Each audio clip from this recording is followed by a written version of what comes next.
la seule et unique façon de résoudre tous les miracles.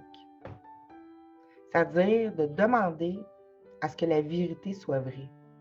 C'est au-delà que, oui, je ressens le manque parce que je ne suis pas en train d'aimer, ça me fait de la douleur, mais au-delà de voir l'impossible et son résultat et sa cause insignifiante, c'est de dire ça ne peut pas être vrai. Qu'est-ce que je veux? La seule chose qui ne comporte pas une règle du manque, c'est le miracle. C'est-à-dire que ça défasse les lois de la limite. Là, on peut se réjouir. OK? De toute façon, on va aimer complètement seulement quand on va se revoir avec Dieu. Mais pour amener le rêve heureux, amener tout ça, ça prend les miracles. Fait qu'il ne faut plus prendre nos solutions comme solution. Il faut réclamer notre Dieu. Il faut réclamer la vérité. Il faut réclamer, genre, ce que je vois, écoute, ça donne rien, je le refuse, ça donne rien, je l'accepte. Ça donne rien, je le combatte, ça donne rien, j'en fasse une cause, ça donne rien. Mais je ne peux pas rester là. Je ne peux pas ne pas créer, je ne peux pas ne pas avancer quelque part. Parce que sinon, je sacrifie tout, je sacrifie. Je ne peux pas arrêter de bouger, autrement dit. Fait que qu'est-ce que je fais? Comment je peux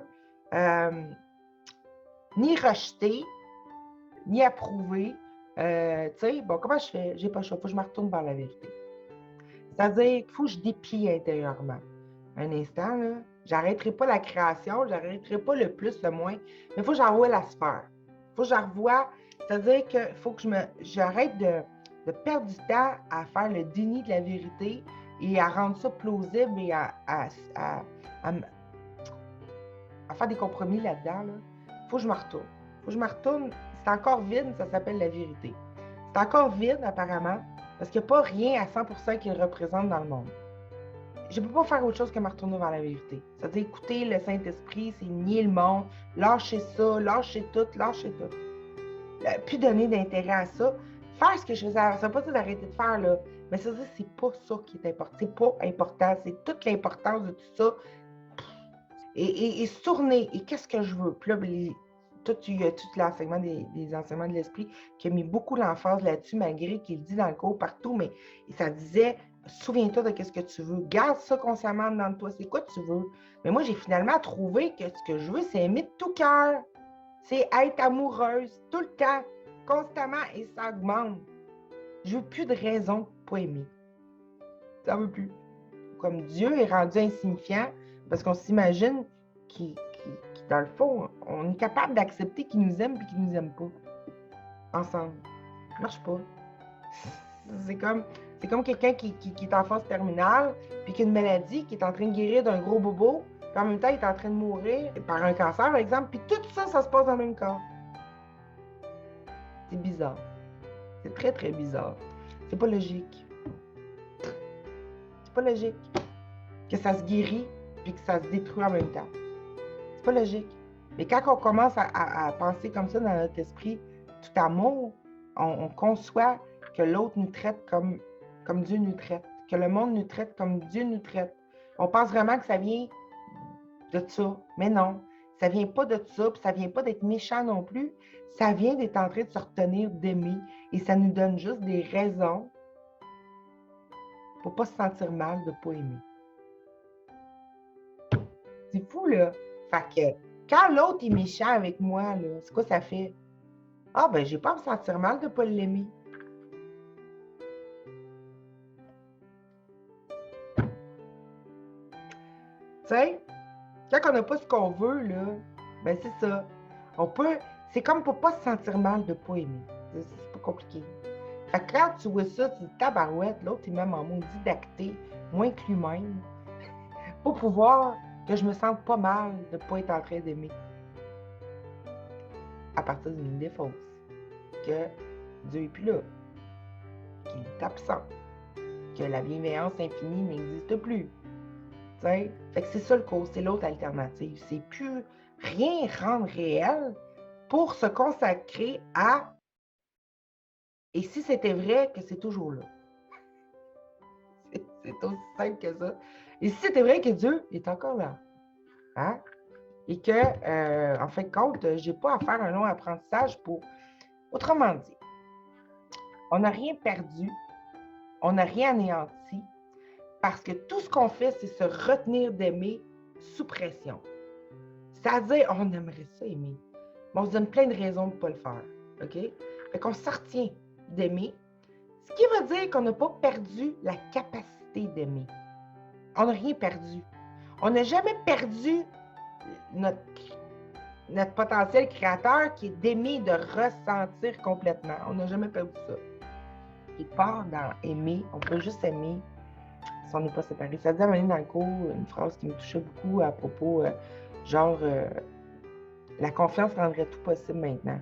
Puis tu peux pas avoir une totale confiance en ton frère si en l'autre, en n'importe qui au monde, en Dieu, si tu le vois à l'extérieur de toi. Si tu le considères être à l'extérieur de toi. De là, l'idée de se joindre en esprit pour arrêter de croire à l'extériorité. Dans ce but-là. Le but, c'est pas d'être beau dans l'unité, là, puis de dire d'aimer un concept qui sert à rien. C'est rendu une constatation impossible à remettre en question du fait que la reconnaissance de l'union doit être absolument là pour permettre tout le reste. C'est impossible sans l'union. C'est le moyen du cours d'ailleurs. Sauve du temps pour moi, parce que toi et ton frère, vous êtes ensemble. Déjà. Et c'est comme ça nous invitait à le réaliser. Et à voir, autrement dit, de plein de façons, mais l'autre n'a pas le choix d'être innocent dans mon esprit, c'est-à-dire que j'arrête de m'auto-juger. Parce que pourquoi qu'on se réembarque à créer le faux puis à trouver une importance là-dedans, à vouloir réparer le pot cassé tout le temps?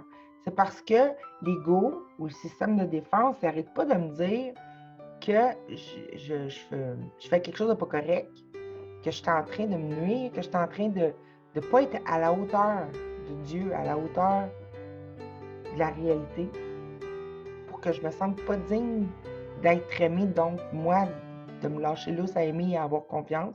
Parce que quelque chose qui ne m'aime pas entièrement, comment je peux en avoir confiance et conscience? Une autre façon d'oublier Dieu, ça.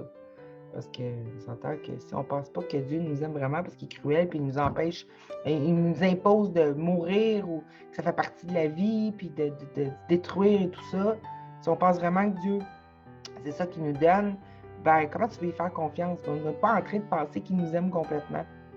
S'il ne nous aime pas complètement, on ne peut pas avoir confiance de quelque chose qu'il ne nous aimerait pas. Tu sais? De là encore, toutes les retenues qu'on a vis-à-vis les miracles et tout, vis-à-vis le vrai. On ne peut pas faire confiance à l'autre s'il ne nous aime pas complètement, mais on ne peut pas savoir qu'il nous aime complètement si on n'est pas en union avec lui ou avec elle ou avec ça. Et on ne peut pas parce qu'on ne peut pas ressentir dans l'autre. On peut juste ressentir ici. On ne peut pas ressentir avec un extérieur. Fait que quand ça dit dans le cours que tu ne peux pas avoir confiance en ton frère si tu crois à l'extérieur, c'est vrai. Il faut partager la même conscience. Il faut être dans le même espace. Et je suis certaine qu'il y a une expérience qui est plus solide que le corps, plus solide que la séparation, une expérience de union intérieure, totalement plus réelle encore. Et c'est ça que j'ai envie de parler dans mes vidéos aussi. C'est télécharger qu'est-ce que Jésus ressent en ce moment même, ou l'autre. Et lâcher l'identification du je par le nous, OK? Mon identité, c'est un nous. Fait que c'est en même temps télécharger l'autre et uploader. Qu'à partir de ton mois d'union, qui va commencer à se télécharger, au fait que tu vas voir que tu partages une individualité avec une unité avec moi, on partage la même conscience, à partir de là, tes créations vont commencer à être bien puissantes. S'installer dans la conscience que nous partageons, pour moi, c'est la clé, parce que c'est l'amour, c'est le non-abus, c'est tout ce qu'on cherche depuis toujours. On est là pour faire vraiment jaillir les pressentiments du cœur. Ce qu'on sait tous, en fait, la raison pour laquelle on est là.